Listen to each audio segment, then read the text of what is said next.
네, 잠시 입장하겠습니다.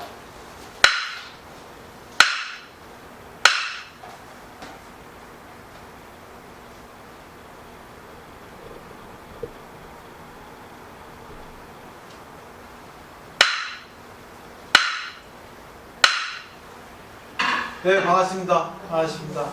네, 감사합니다. 이렇게 오늘도 와주시고. 늙음이라는 것은 신의 선물이라고 하는 말이 있습니다. 우리가 늙어간다는 것은 정말 신이 우리들에게 선물을 주셔서 살아갈 수 있도록 늙음을 주신 건데, 우리는 그 늙음에 대해서 불평불만하죠. 늙어서 보면은 힘도 약해지고, 또 능력도 없어지고, 또 경제적 여유도 없어지고, 또 몸도 약해지고, 그러다 보니까 젊은 사람들이 다 밀려요. 그 때문에 늙으면 쓸모없다 가지고 이제 딜레마에 빠지든지 우울증에 빠지든지 그랬습니다.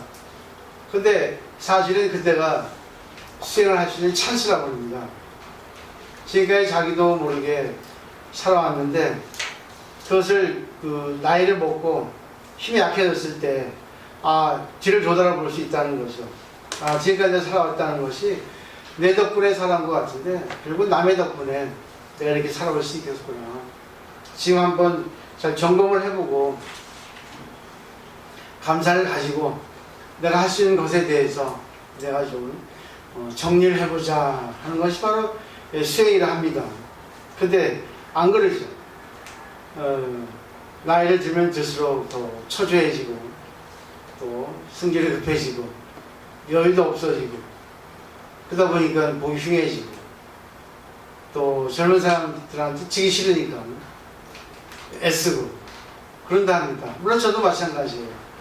저도 이게 저의 나이보다 젊은 사람에 비해서는 나도 저 시절이 있었는데 하고 부러워하고, 또 부러워하면 되는데 부러운 나머지 질투하기도 하고, 또 질투까지 하면 되는데 또 교묘하게 또 욕을 하고, 또 무사하게 방해를 하고, 그런 경우가 좀 있죠. 그래서 한번 잘 생각해 보세요.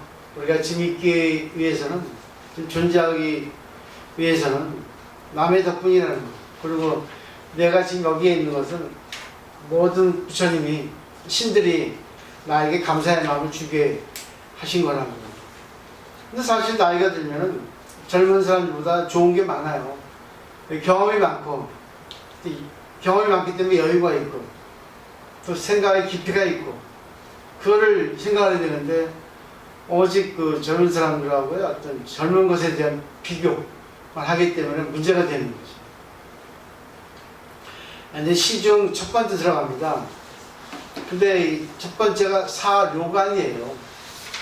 네 가지 생각해서 가리는 건데, 네 가지 수행 방법이 있습니다. 관계법이에요. 근데 참 어렵습니다. 사료관. 이 시중에서 아마 제일 중요한 법문이 아닐까. 임재 스님의 임재록에는 수없이 많은 중요한 가르침이 있는데, 상당 법문은 상당히 어려워요. 그래서 대략적으로 우리가 공부를 했고, 시중의 첫 번째 부분 사료관에 대해서는 우리가 조금 임재 스님의 법문, 또 무비 스님의 해설 이 통해서 공부하는데, 이것도 왠지 아늑해요. 어둡습니다. 근데 어두워 갖고는 절대 공부가 안 됩니다. 대충 해서는 공부가 안 돼요. 근데 우리는 대충병에 걸려 있습니다. 대충 하자. 그냥 편한 대로 하자. 그렇기 때문에 일이 문제가 생깁니다. 중요한 거는 분명히 짚고 넘어가야 됩니다. 그래서 한번 잘 생각해 보시고, 다음 시간에 또 한번 할 거예요. 왜냐면 너무 어렵기 때문에. 자, 오늘 시중에 대해서 제가 간단하게 제가 읽고, 그 다음에 이제 오포살님이 두 번째 사료관에 대해서 10-1 단락에 대해서 읽어보시면 좋을 것 같아요. 자, 시중은 말 그대로 대중에게 교시한다, 대중에게 가르침을 보인다, 이런 뜻입니다. 설명이 돼 있으니까 읽어보면서 제가 부연 설명을 간단하게만 해드릴게요. 시중이란 대중들에게 보이다, 대중들을 위하여 가르치고 훈시하다라고 한다. 또 상당 시중도 있고 소참 시중도 있고 대참 시중도 있다. 그러나 여기에서 시중은 상당과는 격을 좀 달리하고 있기 때문에 상당과 시중으로 나누어서 편찬하였다. 임재로에서의 예를 쉽게 설명하면 형식도 상당은 반드시 법상에 높이 올라가서 한다. 시중은 책상을 놓고 의자에 앉아서 한다. 칠판에 판서도 해가며 강의하듯이 하기도 한다. 그래서 법상에 올라가서 하는 법원은 극치의 법을 드러내어 드날리는 종지를 거랑하는 시기여야 한다. 대중들이 알아듣고 못 알아듣고에 크게 구애받지 않는다. 종사가 당신의 법을 드날리면 그 다음은 청중의 책임. 저번에 제가 사실다이라는 말을 들었죠. 4가지 법을 설명한 법이 있는데 제1이 설법이라는 거예요. 최고의 설법이죠. 이게 상당이라는 뜻입니다. 알아듣고 못 알아듣고 전체적으로 요지만 보이는 겁니다. 법만. 그러나 시중은 좀 더 친절하고 자세하게 풀어서 이야기하는 경우가 많다. 간혹 시중에도 상당 법과 같은 법문이 있긴 하지만 대개는 친절하게 설명하여 일러준다.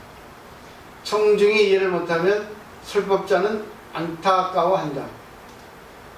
듣는 사람들의 근기에도 맞춰야 하므로 그만큼 청중이 못 알아듣는 데 대한 책임도 있다. 성철스의 법어집 중에 본집 풍강은 상당에 해당되고 백일 법문은 시중에 해당됩니다.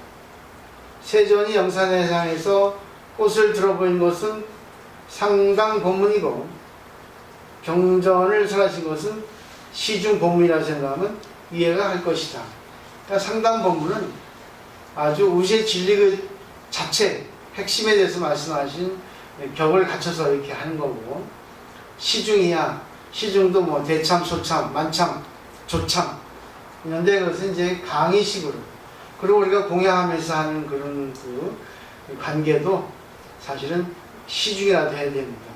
상대하고 대화할 때 내 말만 주장하지 않고 상대의 얘기, 상대가 얘기하는 내용에도 귀를 기울여야지만이 시중이 될 수 있는 겁니다. 근데 안 그러죠? 그게 안타까운 거예요. 그래서 이 시중의 첫 번째가 그 다음 페이지 넘겨보시면 10-1번 사료관입니다. 그래서 한 단락을 한 번씩 천천히 읽어보도록 하겠습니다. 4가지 요관, 사료관 4가지가 있는데 한번 좀 깊이 중요한 건요, 임재스님의 사료관, 무비스의 사료관 위대합니다. 그렇지만 여기에 대해서 우리가 이제 토론을 할 때는 자기 생각만 얘기하는 거예요. 말하는 법이 중요합니다. 나는 이렇게 생각한다. 물론 저도 그러잖아요. 임재스님이 이렇게 말씀하시고 무비스님이 이렇게 말씀하시지만 내 생각은 이렇습니다. 그렇지만 이건 틀린지 맞는지 이거는 내 생각일 뿐이지 지극히 주관적인 견해일 뿐이니까 여러분이 받아들여서 생각해 보시고 그것도 한번 깊이 왜냐? 우리가 단계가 있습니다. 1단에서 10단까지 바둑으로 보면 1단 경지가 2단의 경지를 못 알아챕니다. 3단의 경지를 못 알아챕니다. 마찬가지로 항상 불교는 계속 올라가야 됩니다. 그러니까 계속 견해가 바뀌어요. 단정지면 안 되는 거예요. 자, 사료관 잘 읽어볼까요? 사료관. 임재 스님이 저녁 법문에서 대중들에게 말씀하셨다. 어느 때는 사람, 주관을 빼앗고 경계를 빼앗지 않으며 어느 때는 경계를 빼앗고 사람을 빼앗지 않으며 어느 때는 사람과 경계를 함께 빼앗고 어느 때는 사람과 경계를 모두 빼앗지 않는다. 참 어려워요. 4가지 이게 사료관입니다. 주관, 객관 이렇게 4가지 나오는데 주관을 뺏고 객관을 두고 주관, 객관 다 뺏고 주관, 객관 다 놔두고 4가지인데 그때그때 따라 다릅니다. 이런 거에 대해서 이제 우리에서는 강설을 보기로 하죠. 강설, 만참이라는 저녁 법문은 아침에 하는 조참과 시간에 구애 없이 자유로운 시간에 하는 소참과 같이 별다른 형식이 없다. 매우 간소하다. 그러나 진지하고 알차다. 아주 길게도 한다. 인재력의 중심이 되는 법문이다. 강의나 경전 해설이 모두 여기에 해당한다. 사료관은 시중 법문의 서론에 해당한다. 사료관이란 사람들을 제접할 때 법을 쓰는 4가지 방법이다. 전광석화 가운데서 일기일경을 드날리면 될 것을 무엇 때문에 이렇게 힘을 들여 헤아리고 사량하고 조작하고 건립하는가. 평지에 풍파를 일으킨 격이다. 하지만 부득이해서 자비를 베풀어서 펼쳐 보이는 것이다. 잘 살펴볼 일이다. 상당보고가 끝나고 시중법문에 들어서면서 여러 근기의 학인들을 제접하면서 전개될 몇 가지 경우들을 미리 말씀하신 것이다. 어쩌면 양해를 얻자는 뜻도 있다. 상당법어에서는 전광석화 속에서 바늘을 꿰지만 시중에서는 촘촘한 그물을 들이워 크고 작은 고기들을 많이 건져야 하기 때문이다. 첫째, 선지식이 찾아오는 학인의 입장은 부정하고 모든 경계는 그대로 두면서 그를 깨우친다. 둘째는 경계는 부정하고 학인은 그대로 두면서 그를 깨우친다. 셋째는 학인도 경계도 다 부정해버리고 그를 깨우친다. 넷째는 학인도 경계도 다 인정하면서 그를 깨우친다. 아래에 일문일답이 있다. 네, 이게 이제 총론을 할 수 있죠. 그럼 강론을 보죠. 밑에 네네. 해서 그때 한 스님이 물었다. 어떤 것이 사람을 빼앗고 경계를 빼앗지 않는 것입니까? 인제 스님이 말씀하셨다. 봄날의 따스한 햇볕이 떠오르니 땅에 비단을 편 듯하고 어린 아이의 늘어뜨린 머리카락은 명지수처럼 희구나. 이게 첫 번째죠. 스님이 또 물었다. 어떤 것이 경계를 빼앗고 사람을 빼앗지 않는 것입니까? 인제 스님이 말씀하셨다. 왕의 명령이 이미 떨어지니 천하에 두루 시행되고 변방을 지키는 장수는 전쟁을 할 일이 없어졌다. 그 스님이 또 물었다.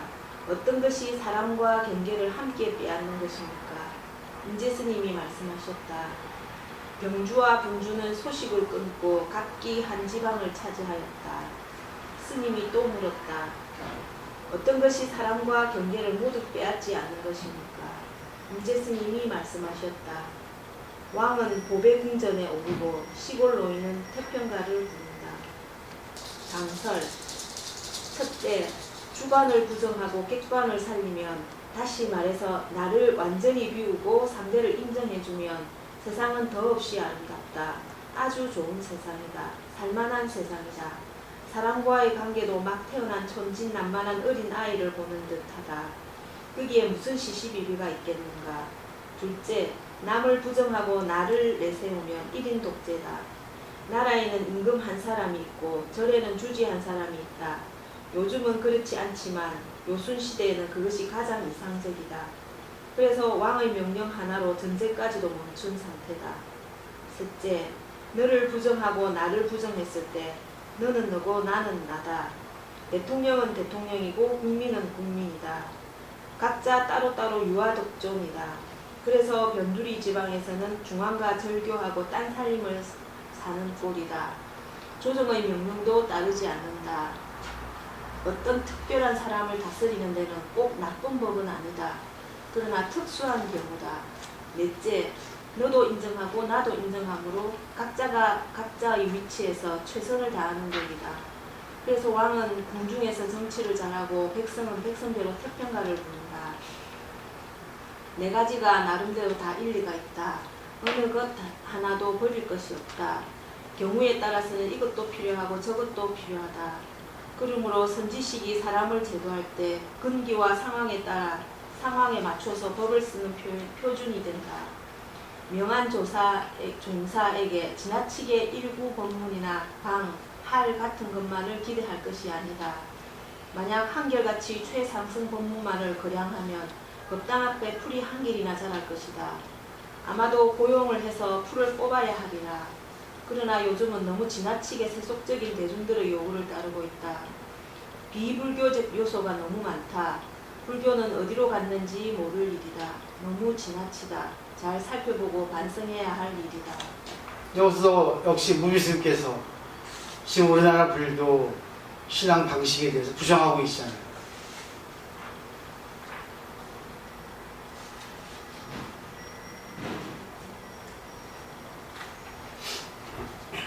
참 어렵습니다. 어려운 내용인데 그렇게 어렵게 생각할 필요 없어요. 말이 어렵지 내용은 어렵지 않거든요. 근데 또 내용이 어렵지 않은데 실천하기가 어려워요. 이게. 근데 1, 2, 3, 4번 네 가지가 있는데 첫 번째만 되면 네 가지가 다 됩니다. 근데 첫 번째가 돼야지 네 가지가 되거든요. 근데 첫 번째가 돼도 두 번째가 안 되면 또 안 돼요. 그러니까 첫 번째, 두 번째 모든 것은 불교에 있어서 법수라 해가지고 법의 숫자인데 첫 번째가 제일 중요합니다. 근데 첫 번째를 도와준 게 두 번째예요. 또 그 뒤를 도와준 게 세 번째예요. 그렇기 때문에 첫 번째가 제일 시작이고 중요한데 첫 번째만 됐다고 해서 거기서 이치가 나오지 않으면 두 번째가 죽어버립니다. 이제 한 번씩 살펴보죠.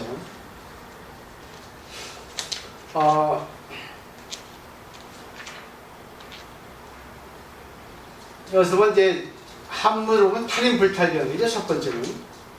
그죠? 첫 번째 탈인불탈경, 두 번째는 탈경불탈인, 세 번째는 인경구탈, 네 번째는 인경구불탈 이렇게 했는데 그 교재 71페이지 밑에 해석을 보면 어떤 것이 사람을 빼앗고 경계를 빼앗지 않는 것입니까? 했어요. 인재스님 말씀하셨죠. 봄날에 따뜻한 햇빛이 떠오르니 땅의 비단을 편듯하고 어린아이 늘어뜨린 머리카락은 명주실처럼 희구나. 결국 이것은 인간 세계는 주관 객관이 있습니다. 나와 상대가 있고 일과 이치가 있거든요. 근데 거기서 어느 하나만 없애버리면 하나가 살아난다는 겁니다. 그렇기 때문에 하나가 살아나니까 하나가 전체가 돼가지고 이렇게 모든 것이 이렇게 평온한 정경이 펼쳐진다고 이렇게 생각할 수 있겠죠. 두 번째 보죠. 스님이 또 물었어요. 어떤 것이 경계를 빼앗고 사람을 빼앗지 않는 것입니까? 이것도 마찬가지로 한쪽을 빼앗습니다. 그러니까 두 개 중에서 한쪽이 없어지니까 한 개밖에 남지 않죠. 그러니까 주관을 뺐든지 객관을 뺐든지. 그래서 하나만 뺐으면 됩니다. 그래서 임재스님 말씀하셨죠. 넘겨보세요. 왕의 명령이 떨어지니 천하에 두루 시행되고 변방을 지키는 장수는 전쟁을 할 일 없었다. 이건 완전히 아까 루이스 말씀하신 독재입니다. 하나가 완전히 힘에 제압을 해버리니까 힘에 눌려버리는 거죠.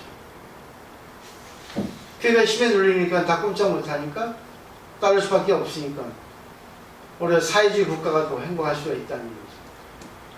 세 번째, 그 스님도 물었습니다. 어떤 것이 사람과 경계를 함께하는 것입니까? 빼앗는 것입니까?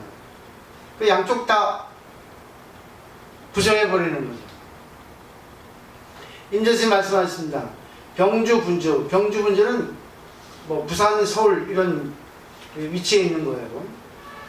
소식을 끊고 각기 한 지방을 차지하였다. 너는 너, 나는 나죠.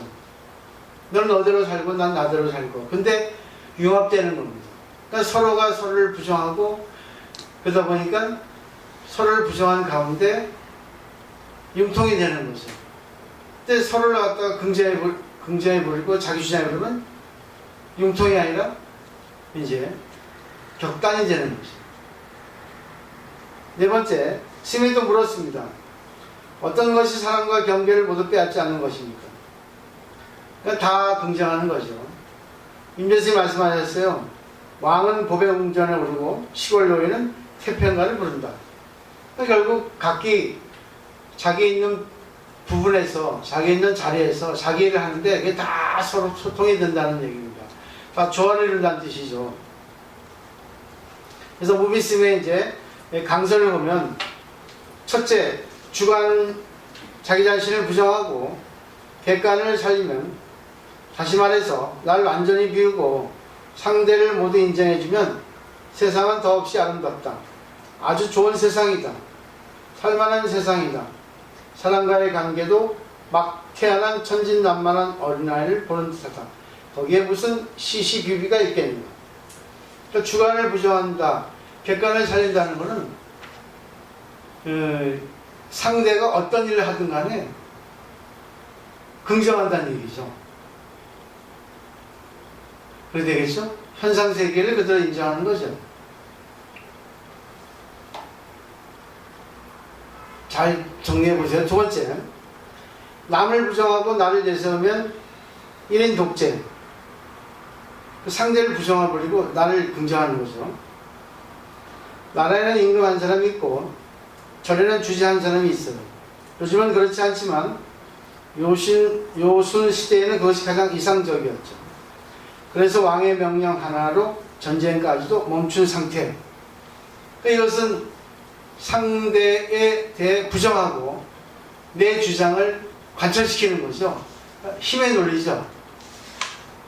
첫 번째는 상대를 인정하는 거고, 잘잘못 떠나서.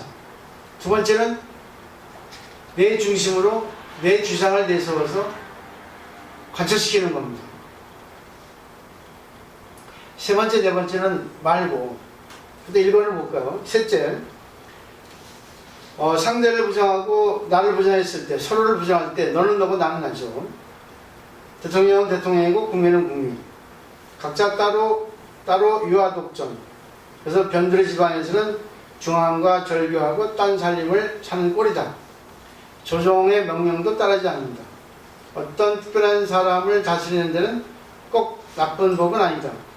그러나 특수한 경우다. 이렇게 설명하셨는데,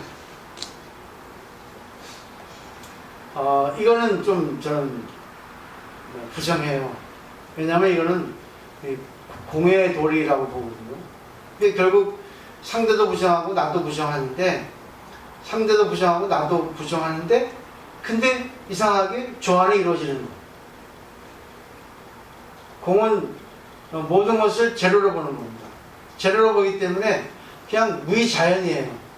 그냥 융통이 되는 겁니다. 너는 너, 나는 나가 아닙니다. 너는 너고 나는 나지만 거기서 조화를 이루는 거죠. 서로 부정했지만 근데 교묘하게 조화를 이루게 되는 거예요. 마지막, 상대도 인정하고 나도 인정함으로 각자가 각자의 위치에서 최선을 다하는 격이다. 그래서 왕은 궁지에서 정치를 잘하고 백성은 백성대로 태평을 부른다. 이제 지극히 이거는 이제 누이스님께서 인재순의 그 설명에 의해서 말씀하신 것 같은데, 이거는 결국 절대 긍정의 세계죠.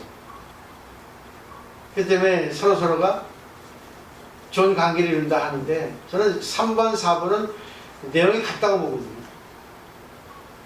3번은 부정해서 소통이 되고 4번은 긍정해서 소통이 되는 거죠.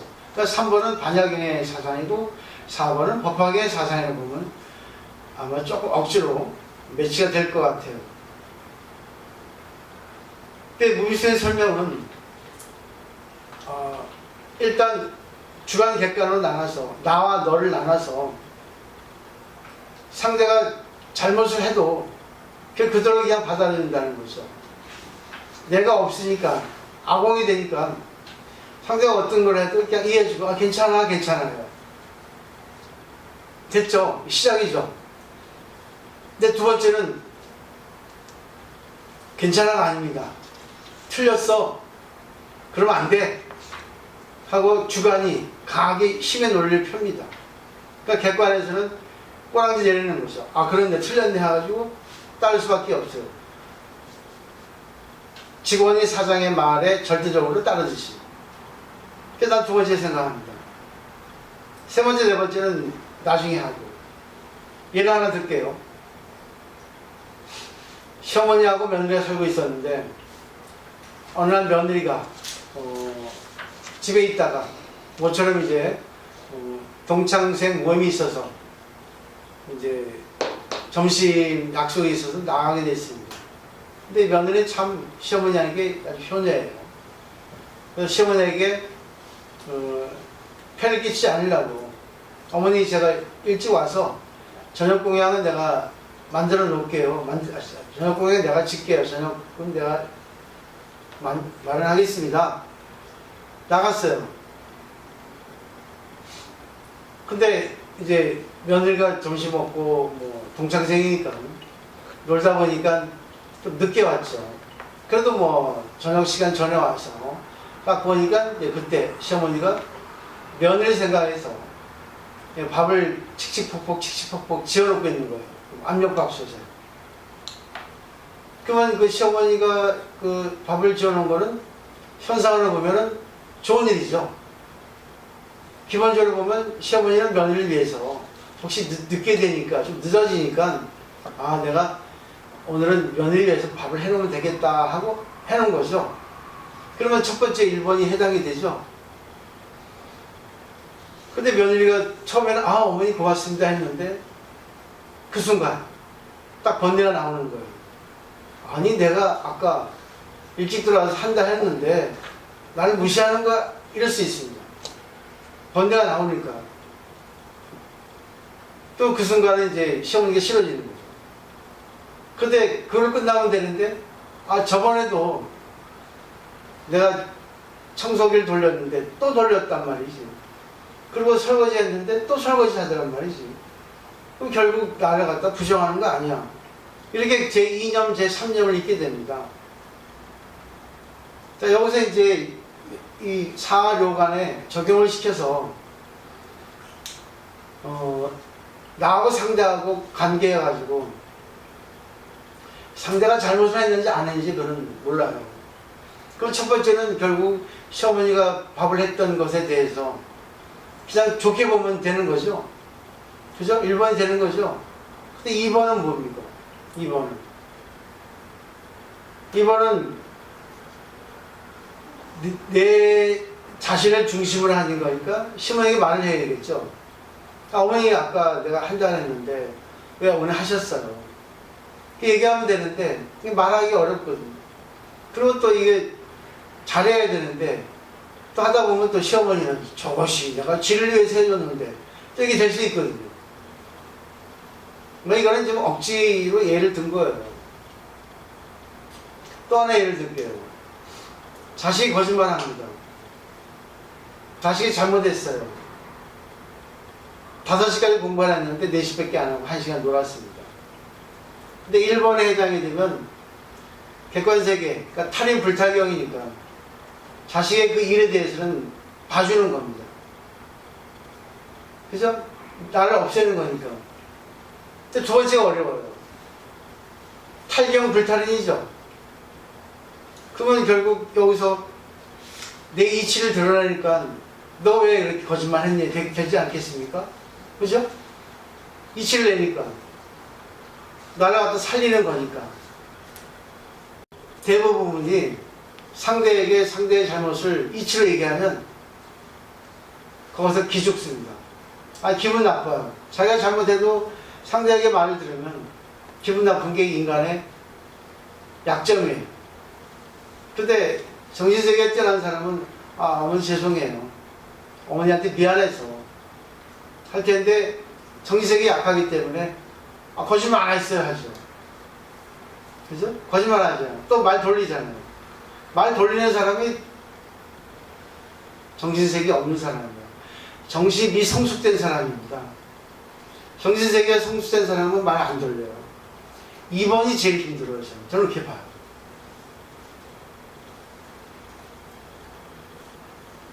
여기서 이제 제가 이제 그 일본 학자들이 쓴 거를 이용해서 저번에 말씀드렸을 거예요. 1번, 2번. 1번은 쉬워요. 1번은 그냥 봐주면 됩니다. 상대가 똥을 넣든, 상대가 욕을 하든, 시어머니가 밥을 해놓든, 밥을 해놓지 않든, 현상에 대해서 그냥 놔두면 돼요. 긍정으로. 이거 되면요, 이거는 완전히 있지 않습니까? 진실이 없는 세계입니다. 마음대로의 세계예요. 그래서 일본에는 연결시키더라고요. 함경에 사법계라고 있거든요. 사법계, 이법계, 이사무의 법계, 사사무의 법계. 거기다 연결시킵니다. 딱 맞아 떨어져요. 억지로 연결시켰지만 처음에 사법계예요. 아, 상대가 잘못했는데 그걸 그냥 봐주는 거예요. 이 절에서 다 그럽니다. 일반절에 다 그래요. 다 봐줍니다. 두 번째 가면 어려워요. 두 번째는 여기 군주 독재 정치를 하죠. 아니 그렇게 하면 안 되지 않습니까? 왜 그렇게 했습니까? 근데 그게 먹어줘야 되는데 안 먹어줍니다. 임재 스님의 가르침 난 이거라고 봅니다. 근데 모이스의 설명도 참 기가 막힌데 기가 막히죠.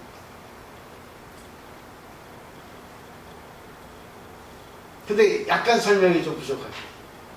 좀 와닿긴 않는데 아주 탁 들어맞진 않는다는 거죠. 무슨 부정하는 게 아니에요. 최고입니다. 근데 우리들의 입장에 있어서는, 관계에 있어서는 반드시 그 임재 스님은 신들을 인도하기 위한 가르침으로서 방편으로서 얘기했거든요. 그러면 그냥 다 좋게 하는 건 아니란 말이죠. 그러니까 처음에는 상대에게 있어서 이해해주고 봐주고, 그러다가 이제 시간이 지남으로써 그건 잘못된 거야, 그렇게 공부하면 안 돼, 이렇게 해야 돼, 부정하겠죠. 그럼 임재 스님이 주관이니까 강하게 이렇게 얘기합니다. 근데 받아들이는 사람이 받아들일 근기가 돼야지 글을 쓰겠죠. 근데 제가 경험해온 바에 하면 두 번째 다 탈락이에요. 여기서 절이 안 합니다. 여기서 뭐예요? 사람들이 힘들어요. 다 걸려, 여기서. 이것만 넘어가면 세 번째, 네 번째 저절입니다. 자동이에요. 다 안 듣잖아요. 얘기 안 듣습니다. 분명히 자기가 잘못한 거 알아요. 그냥 봐주죠. 눈 감지. 돼요. 근데 언제까지 그럴 거예요? 그래서 이제 아까 화엄경의 사법계에 연결시켜보면 여기에서 보면은 첫 번째가 탈인 불탈경이죠. 그러면 인이죠. 인경에 둘 나누죠. 사람과 경계. 그거를 거기서는 인은 사람은 이치에 배달시키고 경계는 현상계에 배달을 시켰습니다. 그러면 딱 떨어지더라고요. 제 억지 설명은 그렇습니다. 그러니까 이치가 있고 현상이 있죠. 근데 이치에 있어서 조금 잘못한 거를 갖다가 우리들은 잘못했다고 얘기하죠. 근데 상대가 잘못을 했는데, 예를 들면 자식이 거짓말 했는데 처음엔 봐주죠. 그럴 수 있지. 결국 현상은 봐주는 거죠. 이치는 그냥 없애버리는 거죠. 근데 거기서 끝나면 어떻습니까? 계속 자식은 거짓말하는 게 괜찮구나, 해도 되는구나 해가지고 구분을 못합니다. 선악 구별을. 거짓말을 해야 되는 건지 안 해야 되는 건지, 무조건 거짓말 해도 괜찮은 건지, 해도 된다고 생각하니까 계속 하게 돼 있습니다. 자기 하고 싶은 대로 마음대로 하고 거짓말하면 되는 거예요. 가정교육은 그렇습니다. 일반적으로. 근데 그런 가정교육이 되면 자식은 반드시 사회에서 문제가 되죠. 그러니까 두 번째, 탈경 불탈인이죠. 경계는 현상이죠. 사람은 주관이죠. 근데 아까 말했지만 사람은 이치고 경계는 현상이가 있죠. 그러면 이법계예요. 이치를 살리고 경계를 죽이는 겁니다. 현상을 죽이는 겁니다. 이치를 살리니까 거짓말은 이치는 안 되잖아요. 왜? 우주는 우주의 어떤 그런 법칙이 있고 진리의 궤도가 있거든요. 그러니까 우주의 궤도에 타야 되거든요. 그러니까 거짓말하면 안 되는 거예요, 이 세상에서는. 해도 되지만 해서 안 될 경우가 더 많단 말입니다. 그 거짓말 해서는 안 되는 거죠. 이치죠. 근데 자식이 거짓말했죠. 그럼 어떻게 돼요? 왜 거짓말했니? 따져야 되겠죠. 그럼 자식이 울겠죠. 또 뭐 기분 안 좋겠죠. 주눅 들겠죠. 그렇지만 그렇게 설명되니까 두 번째가 맞죠. 전 두 번째를 합니다. 두 번째를 안 하면 진실한 신앙자의 생활 방식은 이루어지지 않습니다. 근데 세상 사람들은 눈 가리고 앙호하고 살잖아요. 자기 세계에서만이 최고라고 생각하는데 자기 세계에서만 최고만인 것이 상대하고 관계에서 최고여야 되는데 안 되거든요. 고수가 많거든, 고수가. 고수가 많을 뿐 아니라 각기 살아온 어떤 환경, 교육이 다르거든요. 수준이 다르기 때문에. 서로 입장이 다르단 말입니다. 그러니까 내가 딱 맞을 수가 있는 건 아니에요. 또 이 사회는, 사회 법칙, 질서가 있습니다. 규범이 있어요. 거기에 맞게 살아야 되거든요. 그러니까 회장은 회장대로, 사장은 사장대로, 직원은 직원대로, 스님은 스님대로, 신도는 신도대로, 반장은 반장대로, 자기 역할이라는 게 있거든요. 맞는? 근데 반장이 사장 역할을 하면 안 되겠죠. 사장이 반장 역할을 하면 안 되겠죠. 그러니까 보살님들이 저한테 그런 말 하지 말라 하잖아요. 내가 해야 할 말이 있고 해서는 안 될 말이 있잖아요. 그죠? 이해하시겠죠? 두 번째는 제일 어려운 거예요. 두 번째는 다 걸려, 100%. 거의 100%는 제 거짓말이고 거의 다 걸립니다. 상대에게 잘못했습니다. 그렇게 하시면 안 돼요. 다 걸려요. 자기는 잘했다 했는데 틀립니다. 자, 더 이상 예를 안 들어 아시겠죠? 이제는 이제 절에 있었던 일을 예를 들지 않으려요. 못 받으니까. 부드럽게 하려 합니다. 양계보살은 많이 됐지. 내가 승질이 급하니까 이 갖고 오라니까 하잖아. 야, 이제는 그래요. 네 합니다. 내가 수행의 제1호야. 무화가 되는 거야. 자기를 없애는 거야. 또 내가 잘못했으면 미안하다. 아까 나도 몰랐는데 내 성격이 급하게 그랬네. 미안하다. 나한테 하나 또 배우는 거. 그래서 서로가 수행하는 거죠. 양계보살은 느리고 난 빠르고. 그게 이제 같이 살다 보니까 조율이 되는 거죠. 서로 이해가 되고. 또 내가 그냥 해야 할 건 내가 먼저 해버리고. 또 부탁할 건 부탁하고. 3번, 4번은 이제 다음 시간에 할 건데 1번, 2번에 대해서 한번 여러분 생각을 말씀해 보시면 좋겠어요. 저는 여기까지입니다, 오늘. 어떻게 생각하세요? 2번에 다 걸립니다. 인정하시죠? 그죠? 어제도 우리 공무사님 계셨지만 인정 안 하잖아요. 그래도 그분은 참 부드러운 사람이라 다 인정하시대요. 제가 어제는 인간적으로 형 동생 관계로서 얘기한 겁니다. 다 인정하면서도 이럽니다. 근데 더 짚고 들어가려 했지만 그것만 해도 되겠다는 생각을 했어요. 이제 그렇게 하지 말자. 그거죠. 앞으로의 관계가 더 중요하지 지나간 건 중요하지 않다. 근데 이런 거는 좀 우리가 자제해야 되지 않겠는가. 서로를 갖다가 위해서 한다면 조금씩은 조금 조심합시다. 이 말입니다. 내가 잘못했다 하잖아요. 참 좋은 분이에요. 좋지만 사람을 피곤하게 하죠. 분명하지 않기 때문에. 좋은 사람은 피곤합니다. 러시아의 고르바초프도 러시아에서는 죽일 사람이에요. 근데 세계적으로 영웅입니다. 그래가지고 남편이 좋은 사람, 남편이 물은 사람, 남편이 밖에서만 좋은 사람, 집안에서는 피곤한 사람 하다가 초프 남편이라 합니다. 그렇죠? 밖에서는 법 없이 살 사람이야. 집에서는 월급 제대로 안 가지고 제대로 하는 것도 없고 늘 보면 그래 대충 밖에서는 뭐예요? 자기가 호인입니다. 돈 쓰고 다 쓰고 집에서는 그냥 완전히 그지야. 그게 바로 고르바초프 남편이에요.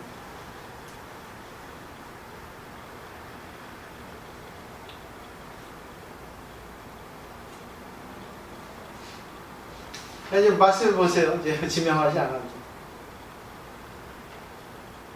편안하게 이제 공부하는 자리로 이렇게 했으면 좋겠어요. 인연 될 때까지 하시면 돼요. 편안하게 하세요.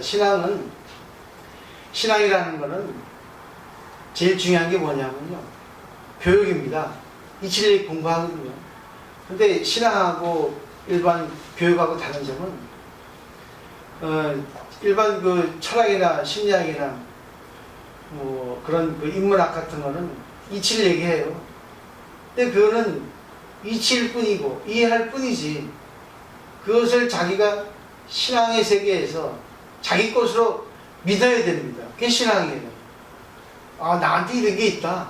나는 이렇게 해야 되겠다 할 때, 믿음이 될 때 힘이 나옵니다. 그래서 우리 그 4단계 있죠? 신의 행증. 근데 요즘에 해신 행증이에요. 이해가 되면 믿음이 수반돼서 행동으로 옮깁니다. 여러분들이 은행에 대해서 믿으니까, 아니까, 이해되니까 믿고 은행에 돈을 맡기죠. 남편도 이 사람은 괜찮다 하니까 믿고 결혼하죠. 그런 거예요. 전 간절해요, 저는. 저는 간절합니다. 이렇게 좋은 게 있는데, 못 받아들이는 이유는 열등감 때문에. 쓸데없는 자존심 때문에. 이 고비만 넘으면 엄청나게 큰 파워가 나옵니다. 부처가 나오는 거예요. 근데 거기서 부처가 안 나와요. 이해하시죠? 너무 이건 무서운 내용이에요. 근데 이대로 그냥, 이게 됐어. 근데 안 되잖아. 그죠? 위에서 설명은 맞아요. 근데 어떻게 해야 되는 건지까지는 우리가 연결시키지 못하거든. 그러니까 이치에 있어서 우리가 사회에서 하니까 사회의 이치에 따르지 않으면 안 됩니다. 그때그때에 맞게 우리가 이치에 입각해야 돼요.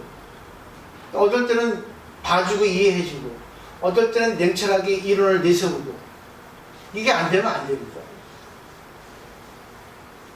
맞죠? 자, 이제 말씀해 보세요. 견해. 선에게. 지명을 해야 됩니까? 지명을 해야 돼.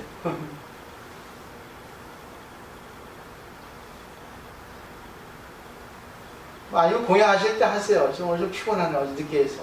오늘 또 여자는 강의도 가야 되니까.